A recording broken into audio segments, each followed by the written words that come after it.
Madilim na hapon mga kapiks. Ayan, for today's video.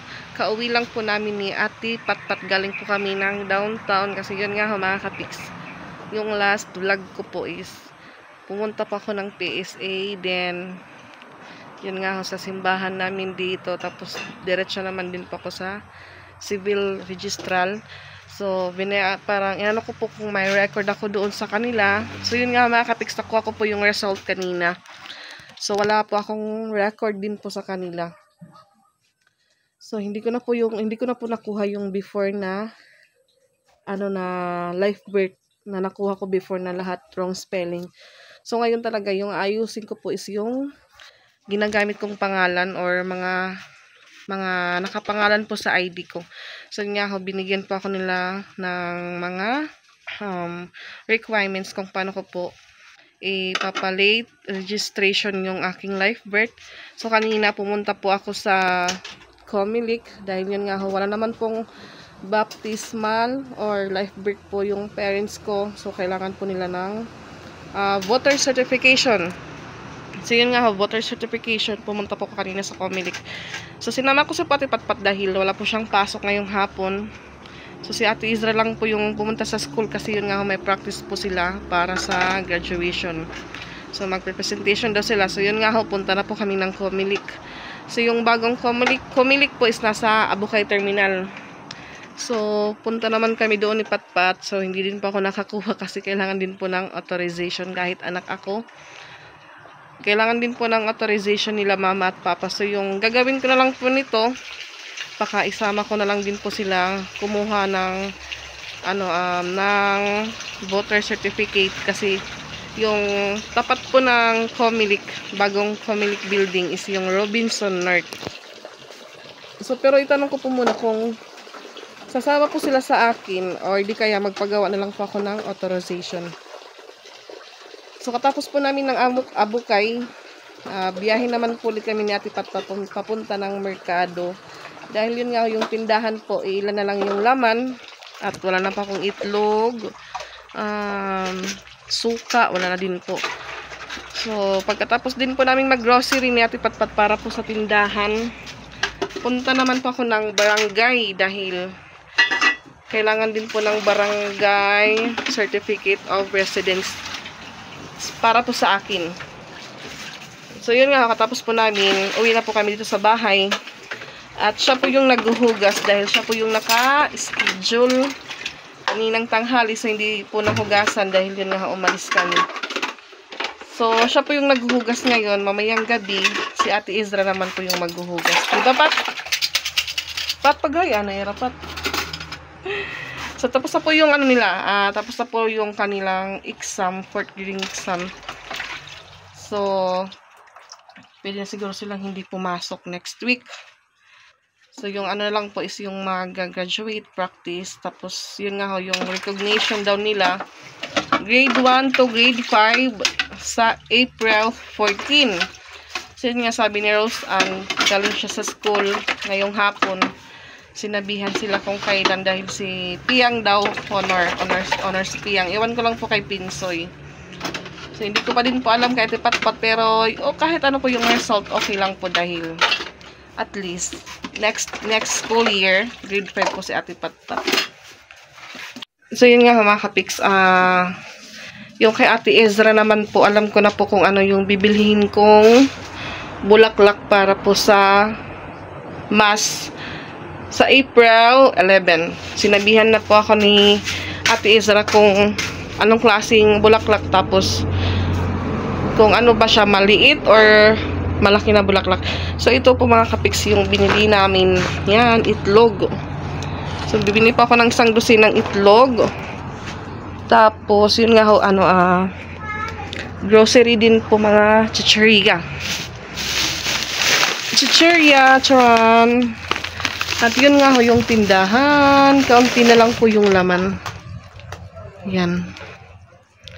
Kita na po, kita. Maliwanag na po sa labas. So, ito po siya. May binili pa akong snack na 10 yen. Kasi yun po talaga yung pinapabili ni Ate Ezra. Hindi ko lang po siya mabilhan kasi Natatakot pa ako gamitin yung motor sa rotonda dahil baka hindi agad umandar. Kaya ngayon po na timing, sabi ko kay Ate Patpat, dyan ka lang dahil yun nga ho, dumaan po kami ng barangay. Nagpagawa pa ako ng barangay certificate, medyo matagal gawin. So sabi ko kay Patpat, dyan ka lang muna dahil bibili ako ng snack ninyo. So yun nga ho, yung binili ko po is yung 10 yen. Dahil yun po yung ano ni Ate Ezra. Ano? So yan, bubuksan daw niya yung box na maliit. Asa daw? Mabugat. Yan. Bubuksan niya daw yung box dahil nandito daw yung candy na sinabay niya dun sa pag-ano ko. So itong box mga kapiks, umabot po siya ng 1.3. Na ano ko po, na ano ko po, benta ko po sa tindahan.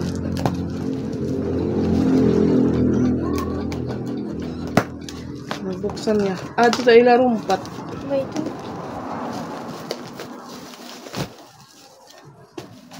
Kaunti lang po yung laman mga kapiks. Importante po talaga yung napkin. Ito po yung binili niyang Chupa Chups. Pag-isa po sila ni Ate Ezra. Yan po yung laman niya. Suka. Tapos ano po, kapistik. Yung Nescafe stick. Kasi yun din po yung tinitimpla ko tuwing umaga. Ano dry? Kabrihin kita. Gusto mong kamo ni ate. Kasi yan, 2 piraso po yan. Bumili pa ako ng napkin dahil sa Ate Ezra po yung biro ko ito. Si Ate Ezra lang po yung nakaubos dito sa ano, panindang napkin. Sarap. Sabi ko kay Pat, huwag ka na sumama sa susunod kasi yung pamasahe po na dodobol. Kahit hindi po siya nakakaupo ng maayos. Kahit hindi ako nakakaano, may ano talaga yung bata, may bayad na po mga kapiks. Sinama ko lang po siya kanina kasi yun nga, siya lang pong mag-isa dito. Pero kung na-timing, kasi sabi po ng teacher ni Ate Ezra, bali, 2 araw po silang pang umaga lang. Thursday tsaka Friday. So, expect ko po ngayong hapon, walang pasok si Ate Ezra. Tapos yun nga, timing, yung pagbalik ko po doon sa civil registral, ngayong araw, 1 PM. So, nag-expect po ako na 2. Uy, ano, Zay? Adi. Bakit ngayon ka lang umuwi? Kaya-practice pa kami. Wow! So, karating lang po ni Ate Ezra. Hi, Ma! Hello! Long time no see, but now see now. Yun, yung abdan mo. Adi. Yun naman ginabdan mo. Ay, mawaw na kasi. Hi, man, hi, di wala mo pasudla. Ay, tawas na dapat pa. Nakaimang ka mo? Pasensya na po, bukas yung aming cortina. Kapis dahil mainit po. So, yun nga ho. Umuwi na si Ate Ezra. So, bukas, Sabado, kami ay maglalaba. Kakainin na po nila yung kanilang snack. So, tignan po natin mga kapiks yung biniling snack namin ni Ate Patpat para sa kanila ni Ate Ezra, yung sinasabing 10 yen. Tingnan mga kapiks. Ayan mga kapiks, ito po yung sinasabi ni Ate Ezra na 10 yen. Ayan. May nakalagay na 10 yen. Ayan, tignan po natin. Yan po yung binili namin. Ay, binilhan ako ng kuya ko nung sinama nila kami sa MacArthur. Ano napat? Kau na napat? Hi, Manila Heidi. Pasok. Papasok kay bago pala nga palit. Bago pala nga luto.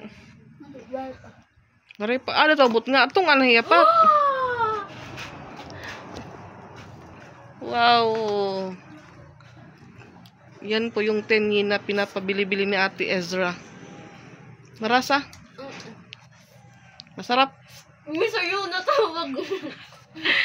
Ay, pasensya na po sa labahan namin. Isang basket. Yung pusa nang hihingi. Tong ihiya, tong i. Agad nga ihiya cheese. Mga unpat. Tayo napatayin. Wow. Kukulti mo? Diri, paro ka mo cheese. Binigyan po natin sa yung pusa. Nandun na. Sa unahan. Makain na din. Thank you. Ano nga thank you? Thank you ako. Thank you, mama. Thank you, ma. Ano daw? Hapon na po siyang umuwi. Bukuro doon. So, yan. Ito po yung list ng aking late registration year. Kailangan ko po magpagawa ng affidavit, baptismal, voter certificate po yan. Tapos, marriage contract po ni mama, papa, national ID. Magpapa-ID po ako ng 2x2. Dalawang peraso po yan.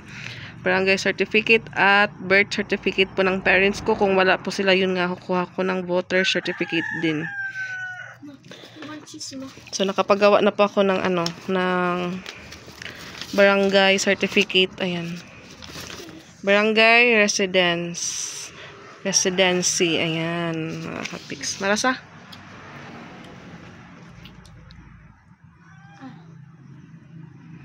White chocolate mo? Dari chocolate to sa lada nga flavor. Pati lawa daw ako pat.